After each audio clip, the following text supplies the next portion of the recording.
Morning बच्चों। आज हम लोग नागरिक शास्त्र में अध्याय 8 सामान्य चेतना इस पाठ के आगे का पढ़ेंगे।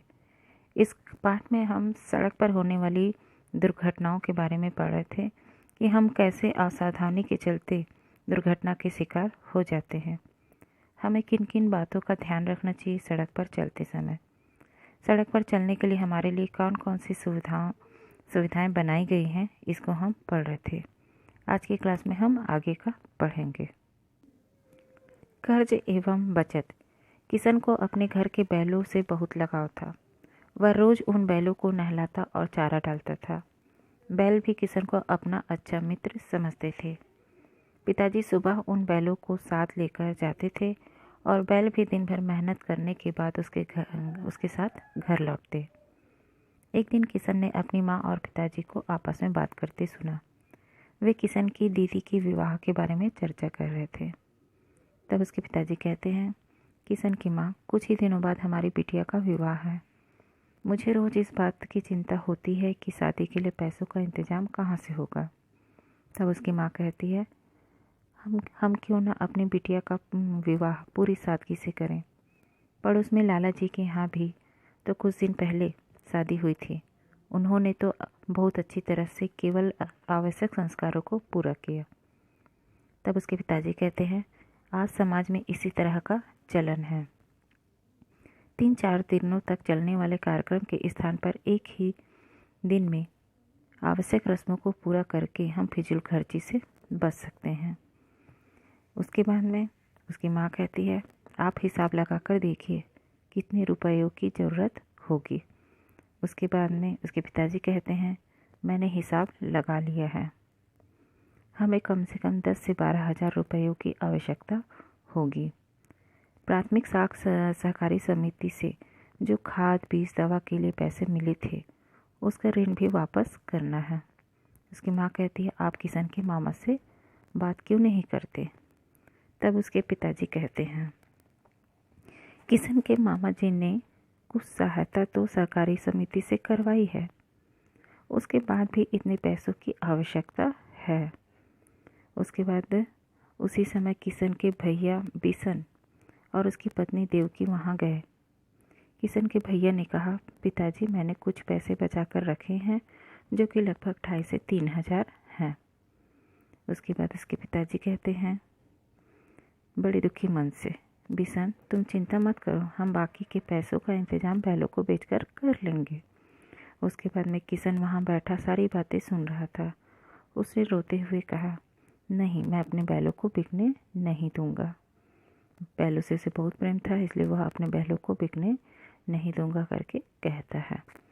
उसके बाद में, ये मेरे बहुत प्यारे दोस्त हैं। किशन की माँ और भाभी ने किशन को समझाया और कहा कि बैलों को तो बेचने की ज़रूरत ही नहीं है, और इतना कहकर वे मुस्कुराने लगी।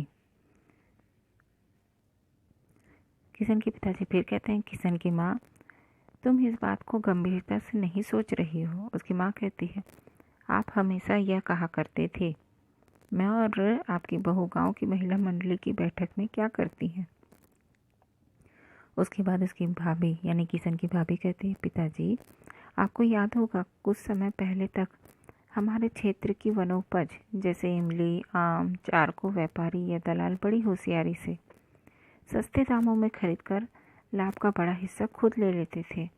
इससे हमें बहुत नुकसान सहना पड़ता था। फिर उसकी माँ कहती है, आप लोगों ने कुछ समय पहले सहकारी समिति बनाकर उसकी उपज को बेचा। सहकारी समिति बनाकर अपनी उपज को बेचा, जिससे हमें पहले की अपेक्षा अधिक लाभ हुआ। उसके बाद उसकी भाभी कहती है, हम लोगों ने साथ साथ एक महिला बचत समूह भी बनाया है। समूह की सभी बहनें कुछ राशि हर महीने बचत कर बैंक में जमा करती हैं। यदि हमारी किसी ग्रामीण बहन को किसी वक्त पैसों की आवश्यकता होती है तो उसे ऋण के रूप में पैसे मिल जाते हैं। फिर उसकी माँ कहती है, मैं और आपकी बहू हम दोनों महिला बचत समूह की सदस्य हैं। हम दोनों के मांगने पर लगभग 10,000 रुपये ऋण मिल जाएंगे। तब पिताजी बोलते हैं, तब तो हम अपनी बिटिया का विवाह बड़ी आसानी से कर सकते हैं। किशन सभी बातों को सुन रहा था। वह बहुत खुश हुआ इस तरह बैलों की जोड़ी बिकने से बची। तो देखिए किस प्रकार से बचत की गई, इसे पढ़ें। अब उसके बाद में हम पढ़ते हैं जल ही जीवन है। जल के बारे में पढ़ेंगे, जल के बिना हमारा जीवन किस प्रकार से अधूरा है।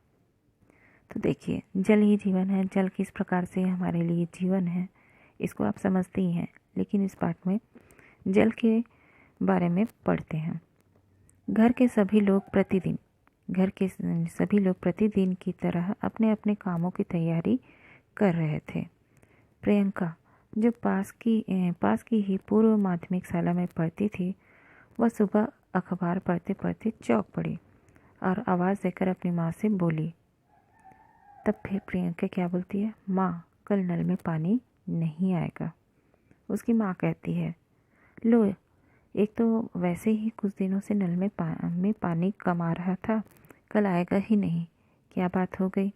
प्रियंका से फिर उसकी माँ जो है अखबार पढ़ रही, प्रियंका जो है अब इसको इस बात की जानकारी होती है अखबार पढ़ते समय, तो अपनी माँ को बताती है। तो उसकी माँ उसको पूछती कि आखिर ऐसा क्या कारण है जिसके कारण से नल में पानी नहीं आएगा। उसके बाद प्रियंका जो है बताती है कि कल पानी इसलिए नहीं आएगा क्योंकि नल घर में सफाई चल रही है। पहले से इसकी सूचना दे दी जाती है ना। आप लोग जानते ही हो इस बारे में, लोगों को इस प्रकार की कोई परेशानी ना हो, इसलिए इस प्रकार की जो भी अगर सूचनाएं होती हैं उसको पहले से दे दी जाती है, ताकि लोग जो हैं पहले से उसके लिए व्यवस्था करके रखें। उसके बाद उसके पिताजी देखिए क्या कहते हैं, तुम लोग एक दिन पानी के ना आने की बात से परेशान हो गए। हमारे ही शहर में ऐसी जगह भी है जहाँ पानी के लिए लोगों को भटकते देखा जा सकता है। गर्मी के दिनों में अक्सर देखते हो कि पानी के लिए लोग जो हैं इधर से उधर भटकते हैं, पानी दूर दूर से ले कर के आते हैं, क्योंकि गर्मी के दिनों में अक्सर क्या होता है, पानी जो है सूख जाता है। बरसात में भी होता है, जिनके आसपास में पानी की सुविधाएं नहीं होती है तो वे दूर जगह से पानी जो है ले कर के आते हैं। अब उसकी माँ बोलती है, अब पीने के पानी की व्यवस्था के लिए नगर निगम ही जिम्मेदार है। कई दिनों से चौक के पास का पाइप फटा है, पानी का कितना नुकसान होता है। उसके बाद इसके पिताजी कहते हैं, नगर निगम तो अपनी ओर से पीने के पानी की व्यवस्था के लिए पूरी कोशिश करता है। जहाँ पानी की समस्या है वहाँ टैंकरों से पानी की आपूर्ति की जाती है। तब उसकी माँ कहती है, पानी के कम आने का कारण यह भी है कि लोग अपने घरों में बिना अनुमति के पंप लगाकर अधिक पानी ले लेते हैं, दूसरों की सुविधाओं का ध्यान नहीं रखते। इन लोगों को रोकने के लिए क्या नगर निगम कुछ नहीं करता है। अब देखे ही होंगे कि जैसे सरकारी नलें जो लगी होती हैं, है ना, घरों में भी लगी होती है, सड़कों में लगाते हैं, तो लोग क्या करते हैं, पाइप लगा लेते हैं, मोटर पंप के द्वारा पानी को खींच लेते हैं। तो इससे क्या होता है, जिनके पास में मोटर पंप नहीं होता है तो उनको पानी उतना नहीं मिल पाता जितना जो मोटर पंप लगा करके पानी को खींच लेते हैं, है ना। तो इस प्रकार से उनको बहुत ज़्यादा परेशानी का सामना करना पड़ता है ना। उसके बाद उसके बाबूजी कहते हैं, यदि शिकायत की जाए तो नगर निगम न केवल पंप जब्त कर लेता है बल्कि वह नल का कनेक्शन भी काट सकता है। आज संपूर्ण विश्व के सामने पेयजल संकट बढ़ता जा रहा है। पेयजल मतलब पीने के पानी की समस्या जो है बढ़ती जा रही है। आज उपलब्ध प्राकृतिक जल स्रोतों में दिनों दिन पानी की मात्रा कम होती जा रही है। भूजल स्तर का लगातार घटना चिंता का विषय है। पर्यावरण के असंतुलन ने पूरे विश्व का ध्यान इस ओर खींचा है कि लोग पानी का पर्याप्त सदुपयोग व जल संरक्षण के विषय में गंभीरता से सोचें। आपके शहर के आसपास पानी इकट्ठा कर रखने के लिए बांध, तालाब इत्यादि बनाए गए हैं। कुछ समय से सरकार ने भी अनेक गांवों में लघु स्तर पर जगह जगह पानी को रोक कर इकट्ठा किए जाने की योजना बनाई है। पानी के रोकने की व्यवस्था कैसे बनाई जा रही है? सरकार ने अपने जल संरक्षण कार्यक्रम के अंतर्गत राजीव गांधी जल ग्रहण मिशन नामक योजनाएं बनाई हैं। तो ऐसी योजनाएं जो हैं बनाई गई हैं। लोगों की सुविधाएं के लिए सरकार बहुत कुछ करती है, लेकिन लोग ही उस उन सुविधाओं का दुरुपयोग करते हैं, इसलिए उन्हें इस प्रकार की परेशानियों का सामना करना पड़ता है। आप लोग सड़क पर चलते हुए किन किन सावधानियों का ध्यान रखना चाहिए? पानी के लिए हमें परेशानी का सामना न करना पड़े, इसके लिए हमें कुछ सावधानी रखनी चाहिए। घर में किसी प्रकार की कोई समस्या का कोई भी कार्यक्रम है तो उसमें समस्या ना आए, इसके लिए हमको कुछ बचत करना चाहिए, बजट बनाकर चलना चाहिए। ये सारी इस बातें जो हैं इस पाठ के अंतर्गत आज हम पढ़े हैं और समझे हैं। तो ये पाठ जो है आज यहाँ पर समाप्त होता है।